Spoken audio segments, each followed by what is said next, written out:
सञ्चालित building house wiring level 1 का विद्यार्थीलाई आज हामी अर्थिङ भनेको के हो, अर्थिङ चाहिँ कसरी गरिन्छ, कुन कुन प्रकारले अर्थिङ गरिन्छ भन्ने चाहिँ एउटा चाहिँ पाठ तरिकाले चाहिँ पढाइसकेपछि फिल्डमा चाहिँ हामी प्र्याक्टिकल गरेर चाहिँ देखाउँदैछौँ। जसमध्ये चाहिँ अर्थिङ भनेको कुनै पनि विद्युत सर्किट अथवा उपकरणमा चाहिँ ओभर भोल्टेज वा लिकेज करेन्ट भएमा उक्त ओभर भोल्टेजलाई अथवा लिकेज करेन्टलाई चाहिँ कुनै पनि सुचालकको माध्यमबाट जमिनमा लिएर चाहिँ निश्चय गर्ने प्रक्रिया, जमिन लैजाने प्रक्रियालाई चाहिँ अर्थिङ भनिन्छ। भने अर्थिङ दुई प्रकारले गरिन्छ। एउटा सिस्टम अर्थिङ भयो जुन चाहिँ ट्रान्सफर्मरमा ट्रान्समिटरमा चाहिँ गरिन्छ भनेदेखि, अर्को चाहिँ हाम्रो चाहिँ के त यो इक्विपमेन्ट अर्थिङ। इक्विपमेन्ट अर्थिङ चाहिँ उपकरण अर्थिङ, कुनै पनि उपकरणहरू हैन, त्यो चाहिँ उपकरणको चाहिँ बडी मेटलबाट बनेको छ अथवा चाहिँ वायरिङ सिस्टममा चाहिँ 3 pin socket 5 pin socket power socket र मेटलबाट बनेका चिजहरूको चाहिँ बाहिरी आवरण अथवा चाहिँ बाहिरी कभरमा चाहिँ गर्ने सिस्टम एउटा के हो, इक्विपमेन्ट अर्थिङ हो हैन। जसमध्ये हामीले चाहिँ एउटा चाहिँ मेथड अर्थिङ गर्ने मेथड मध्येको चाहिँ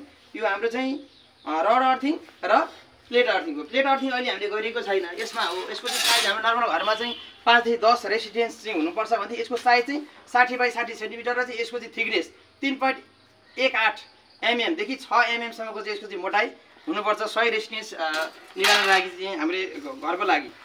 भने रड अर्थिङको चाहिँ नर्मली हामीले चाहिँ चिसानको मात्रा जमिनको आवश्यकता हेरेर चिसो भएको ठाउँमा 1.5 मिटरदेखि 3 मिटरसम्मको चाहिँ रड हामीले चाहिँ जमिनमा गाड्नुपर्छ। अहिले हामीले चाहिँ 3 मिटरको रड लगभग हामीले गाडेको छ।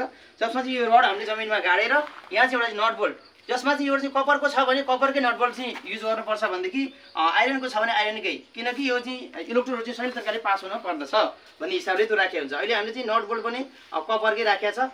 अब यो चाहिँ हामीले के गर्यौँ, यसमा फिल्डमा चाहिँ हामीले गरिसक्यौँ भनेदेखि यो अब हामीले के गर्छौँ त यसरी लिएर गइसक्यो। अब हामीले पावर सकेटमा उताबाट चाहिँ सिस्टमबाट आएको पावर सकेटमा दायाँतर्फ साइडमा चाहिँ फेज र लेफ्ट साइडमा चाहिँ के छ त न्युट्रल छ हैन।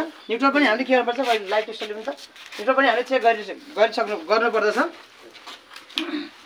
ल त्यो पनि अन गर त बाबु, एकछिन पज गर, एकछिन पज पोइन्ट उता सिस्टमबाट आएको चाहिँ फेज र न्युट्रल। फेज जहिले पनि हाम्रो चाहिँ के हुन्छ भन्दाखेरि दायाँपट्टि साइडमा हुनुपर्छ। यसरी लाइनुहोस् है, राइट साइडमा बोलाउँदाखेरि जब टेस्टरले टेस्ट गर्दा चाहिँ अन भयो, जता भए पनि अहिलेलाई चाहिँ हामीले त्यो ल दायाँपट्टि साइडमै के छ त फेज लाइन छ। सिस्टमबाट चाहिँ हामीले चाहिँ पावर सकेटमा 3वटा चाहिँ पिन हुन्छ हैन यसमा चाहिँ, जसमा चाहिँ हामीले अब फेज लाइन पछि लेफ्ट साइड स्विच अफ गरेर लेफ्ट साइडमा सिस्टमबाट आएको चाहिँ न्युट्रल र राइट साइडमा चाहिँ फेज छ हैन त। फेज छ भने चाहिँ अब हामीले स्विच अन गर्दाखेरि बत्ती बलेको भएन, 100 वाटको बल्ब यसको पावर क्षमता अनुसार चाहिँ त्यही अनुसारले बल्यो भने अब हामीले यताबाट लिएर आएको छ नि यो हैन। यसैमा हामीले के गर्ने भन्दाखेरि यो पोइन्ट भनेको चाहिँ हाम्रो यो चाहिँ माथिल्लो पावर सकेटको माथिल्लो टर्मिनलमा जोड्ने हो। अहिले हामीले भित्रबाट चाहिँ जोडेर देखाएको छैनौँ, अनि तत्कालै हामीले चाहिँ यहाँ देखाउनको लागि चाहिँ यो त्यतिको ओपन राखेको छु मैले है।